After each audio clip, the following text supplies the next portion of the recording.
Hey.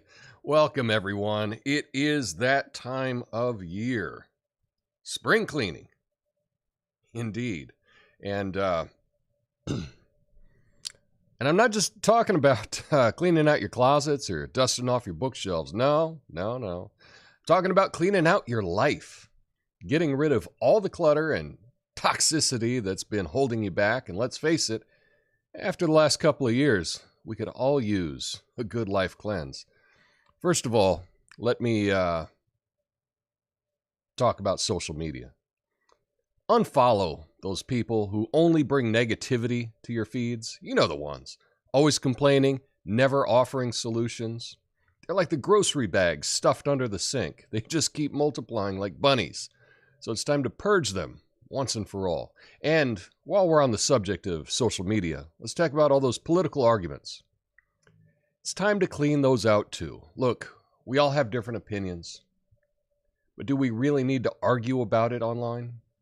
It's like trying to clean a stain with bleach. It just makes it worse. So put down the phone, take a deep breath, and maybe go for a walk instead. Now, let's move on to your relationships. Are you holding on to bad friendships or dead-end relationships? It's time to Marie Kondo that shit. And thank it for the memories. Let it go. Life's too short to be surrounded by negativity and drama. And finally, we're talking about your career. Are you stuck in a dead-end job? It's draining all your energy. It's time to clean that out too. I believe there's more opportunity now in 2023 than there's ever been. So now is the time to start looking for something that truly makes you happy. Life's too short to be stuck in a job that sucks the life out of you. So there you have it, folks. You got to spring cleaning your life, and if you're feeling overwhelmed, just remember what my grandma probably said. Clean house may be a sign of a wasted life, but a clean life is a sign of a life well lived. My name's Tom Coffey. This is the Coffee and Nuance Show, the best censored commentary and news show live right now. Flame on.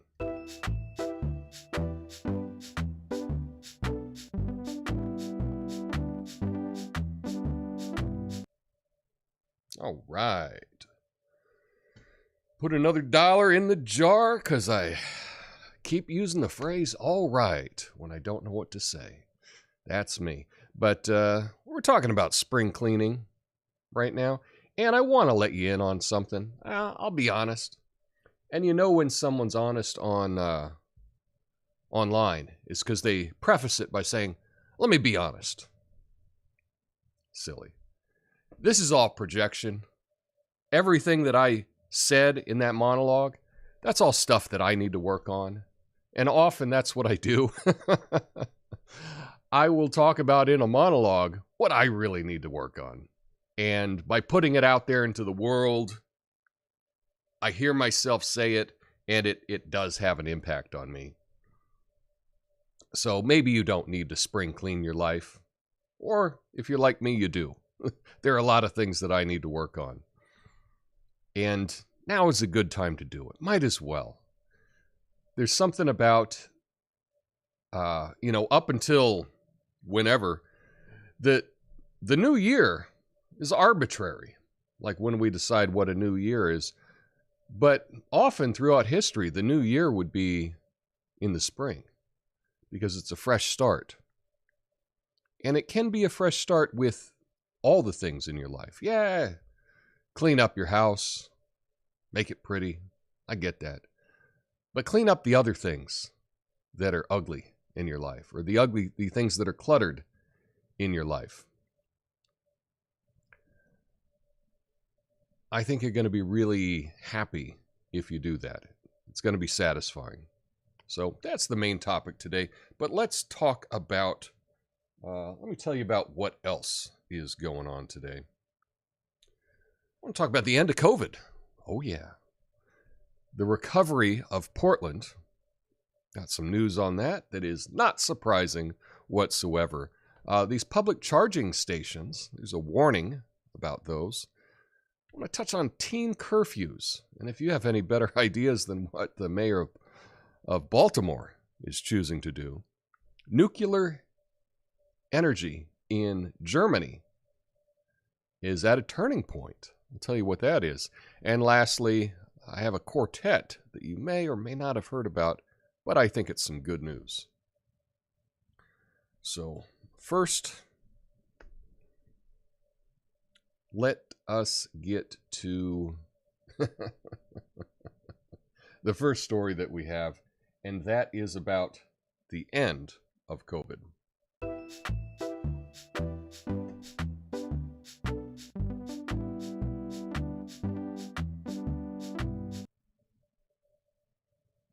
President Joe Biden has signed into law a Republican-backed resolution that terminates the coronavirus national emergency, first declared in March 2020, a month earlier than the Biden administration had planned.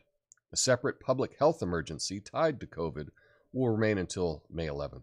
Biden has signaled his opposition to ending the national emergency, but said he wouldn't veto the legislation. The vote to end the national emergency before May has caused the administration to wind down some of its emergency programs more quickly over the past few months and notify those affected by the change. So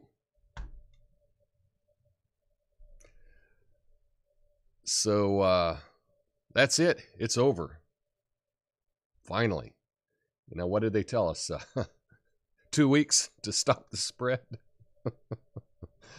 Finally, it's over. You know, I went and I went to the lab last week to get my lipid test, cholesterol and things like that. And it was the first time I was able to walk into a medical facility and not have to wear a mask. Up until last month here in Portland, they had masks everywhere. Health facilities and whatnot, required. Even standing in line at the pharmacy, you had to wear a mask. Yeah, so when you're in Costco, standing in line at the pharmacy, you gotta put the mask on. So anyway, that's gone now. Finally, it is coming to an end. I am pleased. I can't believe it took this long. I'm always shocked at how long it takes the government to do some things. But finally, I think this is a relief for all. I don't know anyone that's going to miss it, but there are a lot of crazy people. I feel bad for anyone that is still obsessed with being afraid of this, especially if they don't have comorbidities. There's so many people here that I see on a daily basis in Portland still walking around wearing masks outside. It's like it's become a new fashion or something. I don't know. But I feel bad for people that have been, I don't know, brainwashed. It's probably too harsh a term. To live in such fear. So hopefully this is over, and hopefully we won't have another pandemic in my lifetime, I hope. Never again is what I would like. We'll see. Maybe they'll come up with something for the next election. Who knows? Anyway, let's talk about my town of Portland.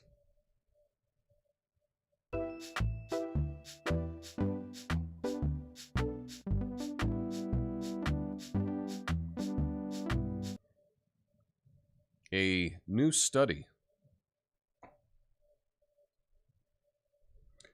by researchers at UC Berkeley and University of Toronto's School of Cities has found that downtown Portland is struggling more than other cities to return to its 2019 levels after pandemic-era restrictions were lifted. The study looked at mobile phone data between September and November 2022 and have determined which downtown areas have recovered the most from 2019. Portland was ranked 60th out of 62 cities studied for downtown pandemic recovery, while the Rose City, with the Rose City at 37% of its 2019 activity levels. Yikes. Wow. A study suggested that downtown should focus on diversifying their economies to be more resilient. Well, I have some other thoughts on what Portland could do to become more resilient downtown. And I don't think any of it had to do with COVID.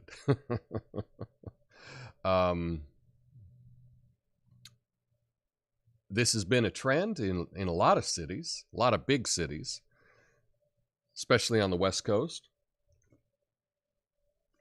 We've been dealing with, I think, an administration-created problem. I know that Portland has not recovered. San Francisco is in really bad shape. And a lot of this has to do with drug addicts living on the streets and the support of local advocates for them. And meanwhile, not enforcing any laws, low-level laws. So a lot of, I know a lot of people will think this is a big conspiracy theory, but in many cities with district attorneys that are funded by certain billionaires, there has been a push to not prosecute low-level crimes. And what we find all the time is that incentives really do explain everything, right? You can incentivize. That's why we have incentives, because they work. And when you incentivize people with drug problems that are criminals to move to your city, guess what? They'll do it. And that's what's happened here. That's what's happened in San Francisco. And it's really sad. Hopefully, the pendulum will swing another way and things will return. This really was one of the most beautiful cities in the country when I moved here 20 years ago. And not so much today. So sorry to start off on a negative story, but let's get to a little word of warning.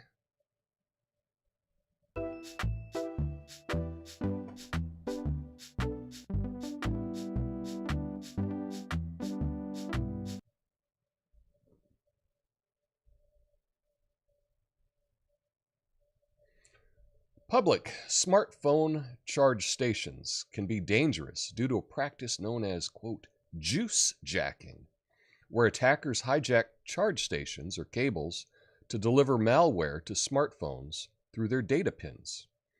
While real-world reports on such attacks are rare, it's important to exercise caution and use a cable that blocks data access or bring a portable charger. Alternatively, it's suggested that you use your own charger and plug your phone directly into a wall outlet. Protecting your phone from digital threats requires constant vigilance and awareness. So the reason that we know about this is the FBI put out a warning on this. So I don't think, sometimes we get warnings that seem to be a distraction. Perhaps that's what this is. Or perhaps they're seeing some real issues with this. But I don't know. I've never really used a public charger. It's not something that I've done.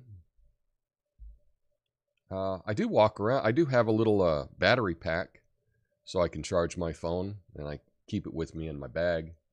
So if need be, I can charge my phone. But this is something that I thought I would just share with you because I've seen a lot of warnings about it over the past week. So perhaps there's something to it. Perhaps it's a made-up story. I don't know. But let's be safe, right?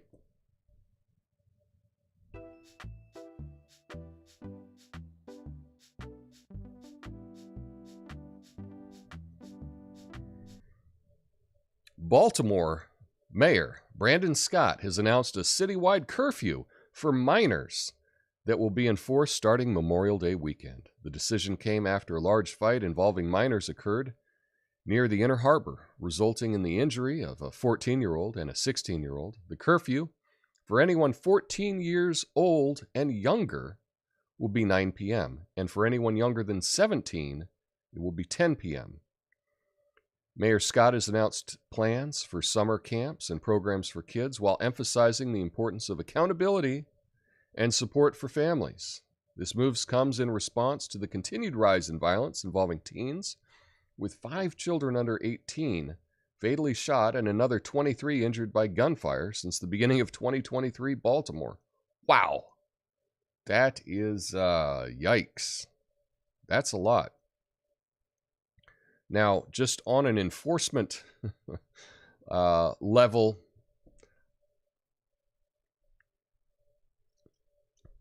it seems a little silly to me to have a 1 hour difference in the curfews, 9 p.m. and 10 p.m. You know, if you're 15, it's this. If you're 13, it's this. It would probably be easier if there were more consistency. Just make the curfew across the board. But I understand that that's, you come up with an idea, you try it out, you see if it works. We got to try something in Baltimore. I mean, when you look at, you may have seen stories earlier this year about Baltimore's results in their public schools, where many schools did not have a single student pass the math and reading proficiency exams. So it doesn't sound like the schools are working with the population there. Sounds like the police department isn't really working very well with the population there. And now they've introduced a curfew for teenagers. I don't know what the solution is. If there were this kind of violence around me, I don't think I would want to be out at that time either. So, I don't know. My advice for people living in inner city Baltimore with all of those issues, my advice would be to move to the suburbs, where it's a little safer, and probably some of those success will rub off on your kids a little bit more. I think back to when I taught school in Dallas. I taught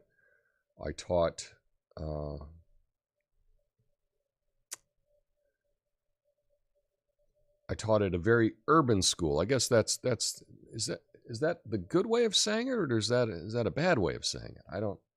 I can't even keep up with the politically correct phrase to use. But I taught at an all-black school, and one of the parents, it was actually a grandma, came to me about her grandson, and she said, "Yeah, we're going to be moving. We're moving up to. We just can't deal with this anymore, and we're going to move up to the suburbs in North Dallas." I was like, good for you. Now, I don't think you can take the entire city and move you can't take the entire inner Baltimore and move it. Although that might be a good, I don't know, there's worse ideas than that. But I don't know that I don't know necessarily that this curfew is going to work unless it can be enforced, right? It doesn't matter how many laws you have, how many rules you have. If nobody cares and nobody follows the rules, it doesn't do anything. Here in Portland, we have a big police shortage. So there's really not any cops out there stopping you for traffic violations. I never see it. Ever. So you don't need to worry about lane changes or illegal U-turns or turning right on a red arrow or anything like that, because they just can't enforce it. It doesn't matter how many rules there are, how many laws there are. If you can't enforce those laws, they're pretty worthless.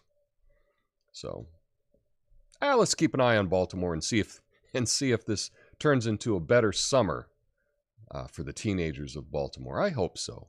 That's what I'm rooting for. We'll just have to see.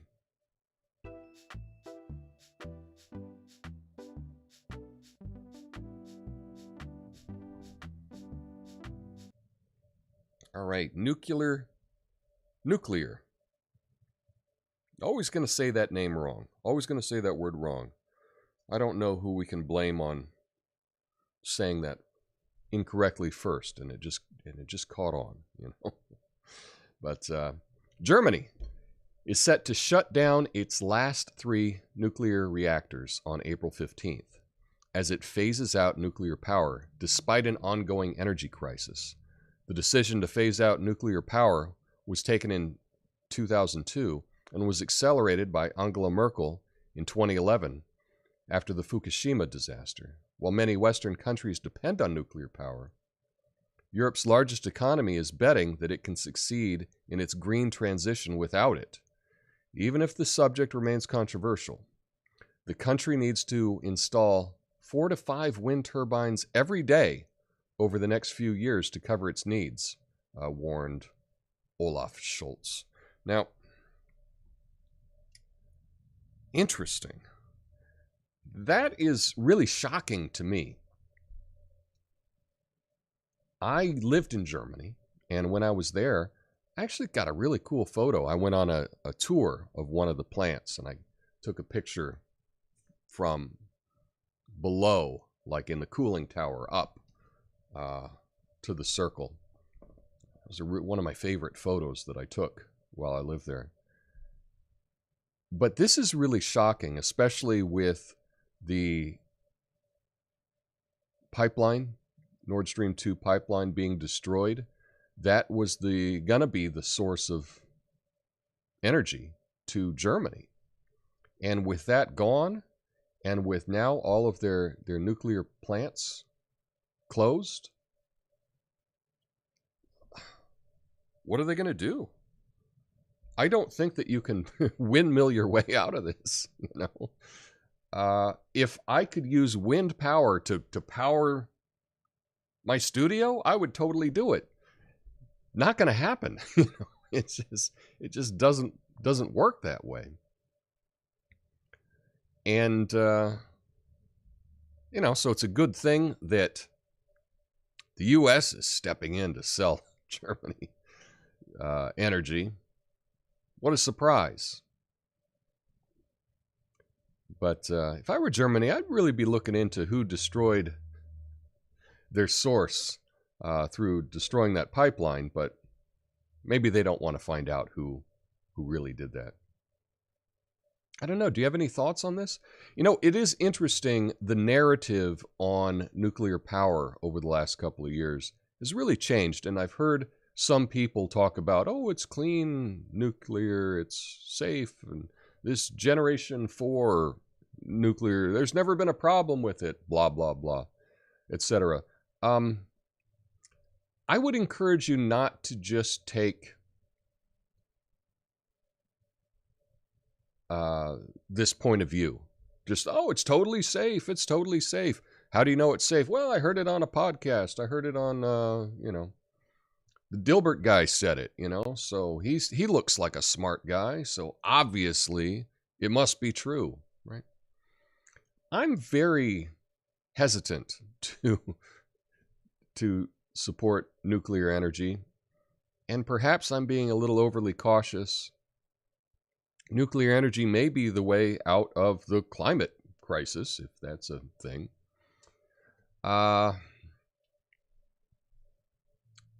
But I don't know. And the thing is, I don't think many people know. And this is one of those things that it's really hard to get good information about the safety of these things because we just rely on the experts, right? Well, we've just had a couple years of relying on the experts, and in my opinion, the experts seem to have been influenced, shall we say, by money or political pressure. And so, I don't know, trusting the experts about something as dangerous as nuclear energy? I don't know, I'm skeptical, but I'm open-minded. I just don't know enough about it right now. But this is really shocking for Germany to do away with this. And if they're doing this for some kind of, safety measure, they're surrounded by nuclear power. All the countries around them have it. So I don't know that necessarily it makes them that much safer. But I don't know. What do I know? Let's get to some good news.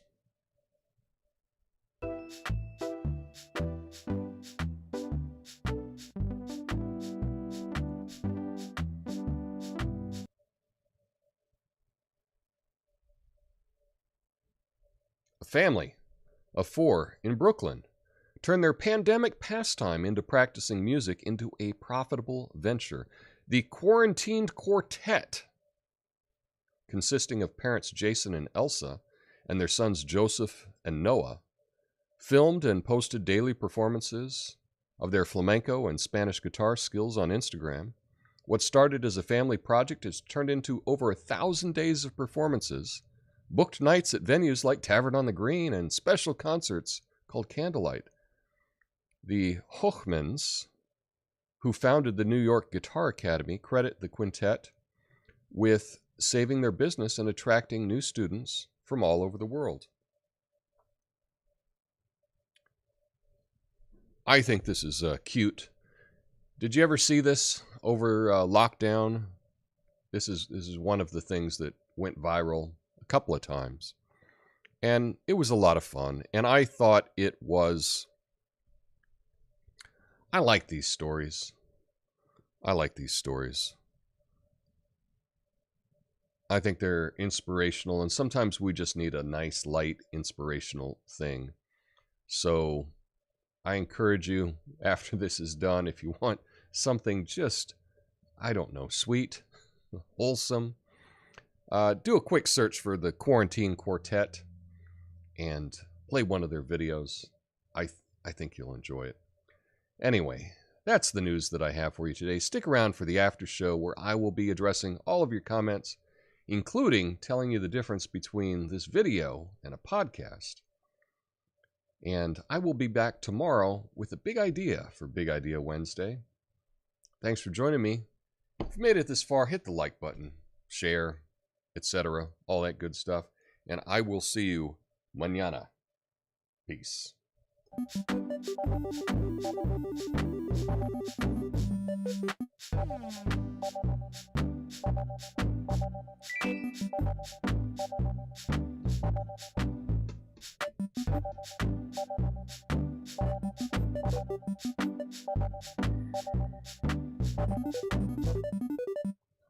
Hey everyone. Awesome. Thanks for hanging out in the after show. See if I can get the chat up. So here is the YouTube chat. It's kind of fun. I was trying to program the chat from... Oh my goodness. I was trying to program the chat from Rumble, and they just changed the coding on the Rumble chat last night or this morning. I'm not sure. They just announced they got a new chat, and so it totally didn't work when I tried it before this today. So I need to go in and figure that out so that I can add that. I did want to say that the difference between a podcast and a video, not much anymore. podcast, the term originally, it was an audio thing, and podcasting came from the original iPod from Apple. And so it's a broadcast to your iPod. That's how they originally came up with the term podcast. And since then, it's morphed, and it really doesn't have a good definition anymore. It's just something that comes out regularly, essentially. So there's video podcasts and audio podcasts as well. This is essentially a video podcast, but it's also just a show on YouTube and a show on Rumble and, a show online. I tried yesterday that I posted the show to the podcast tab on YouTube. It doesn't look like there's a whole lot of difference between the two. It came up in my personal feed just as it would if it were a video. So I don't know that it's going to be any different at all. I was hoping that it would be different, that perhaps it wouldn't be crushed by the algorithm, but I don't know. I'll just have to wait a couple more days and look at the analytics to see if it makes any difference or not. I'm not sure. So let's look through the comments that we have here. Lots of comments today. So yes, Natasha, that's the difference between a video and a podcast. Hi, everybody. Everyone checking in. Nice. I actually bought, Natasha says, I actually bought a book by Marie Kondo about cleaning up. Didn't finish reading it. It's not a long book, Natasha. You can get through it. I think that there's a lot of positivity in her style. And there are some things that if you can, it's a little woo-woo, if you will, but there are some things that it doesn't matter if something's real or not. If it helps you, then it's good, right? Placebo is a real thing, right? If you take a sugar pill, but you think it will help you with something, it may help you with something. And so Marie Kondo's stuff is a bit, woo-woo. One of the things that she says to do is if you've had something and you need to thank that object, thank you for what you did for me, and now I'm letting you go into the world to have another life, kind of thing. I know that may sound a little corny, but if it helps you clean up some things, then it's a good thing. I've been meaning to get a book about procrastination, but I kept putting it off. Ba-dum-bumps. Thank you, Lucid Moments. Tom, you're being vulnerable. Oh, I suppose I am. I joined a procrastination self-help group, but they haven't scheduled any meetings yet. Yes, I know. It's good. COVID-19 overreacting epidemic is over. Hopefully. People in the future. We were alive during a pandemic. Whoa. Yeah.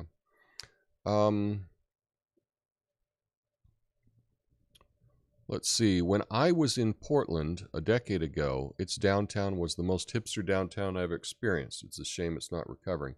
It really was. I will tell you, Portlandia, that was real. That was real. There were so few problems that people could really concentrate on all kinds of weirdness that you could do when you don't have to deal with like real problems. That was the thing that I liked about Portland. You're not going to be able to get over 10,000 people to go on a naked bike ride if there's riots and if there's all kinds of shootings and it's not safe, right? It's what makes that happen is that it's a safe place and people are looking for something different to do. Let's see. Let's see. A Lucid Moment says, you worked at an all-black school? I did. And, well, it was... The grade I was in, they had it separated for English as a second language and, I guess, the traditional grade level.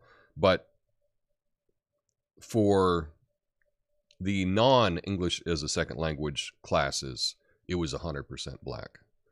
Yeah. Says, do you remember the show White Shadow, basketball coach teaching at a black school? I never saw that, nor have I heard of that at all. The nuclear decrease enforces my upcoming cataclysm beliefs.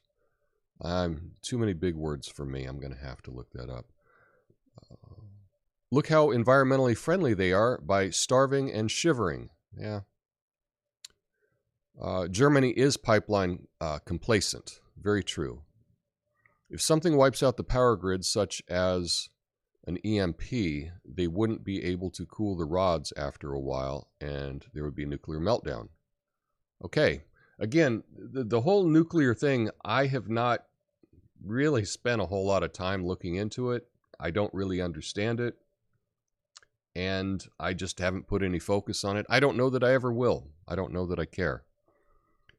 But it's hard to have an intelligent opinion on something if you're just relying on other people to tell you what to think about it.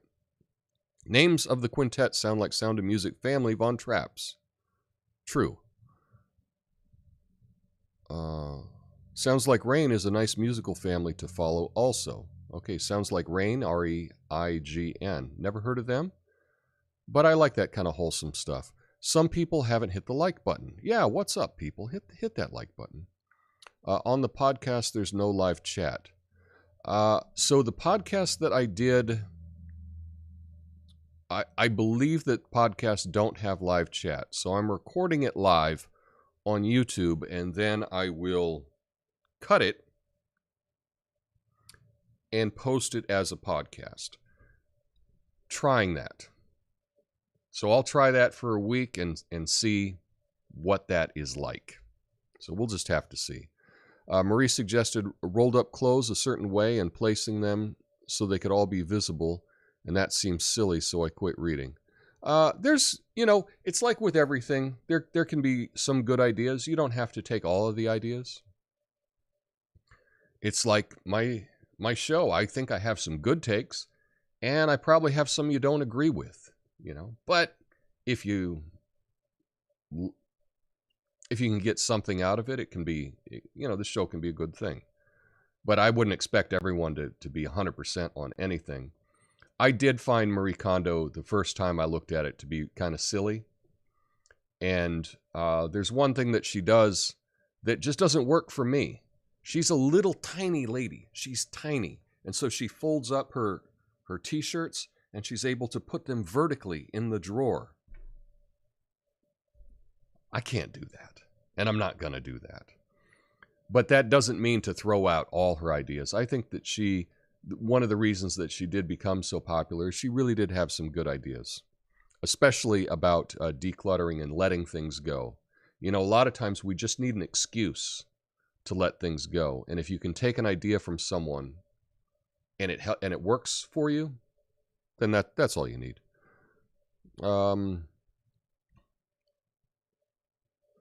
Let's see.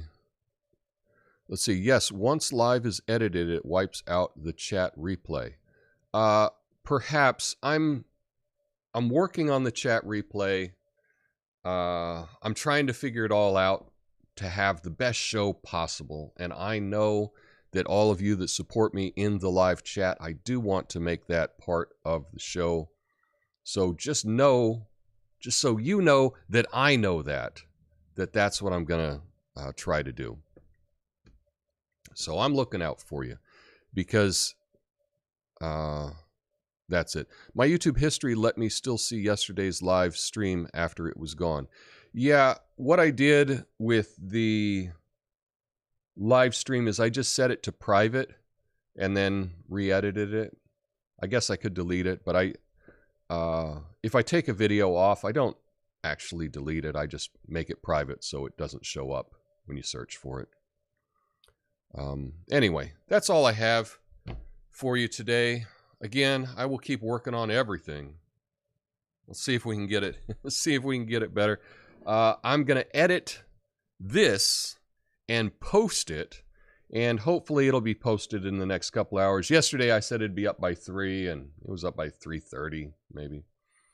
So I will edit this, pop it onto the podcast app, and we'll see if it does any better.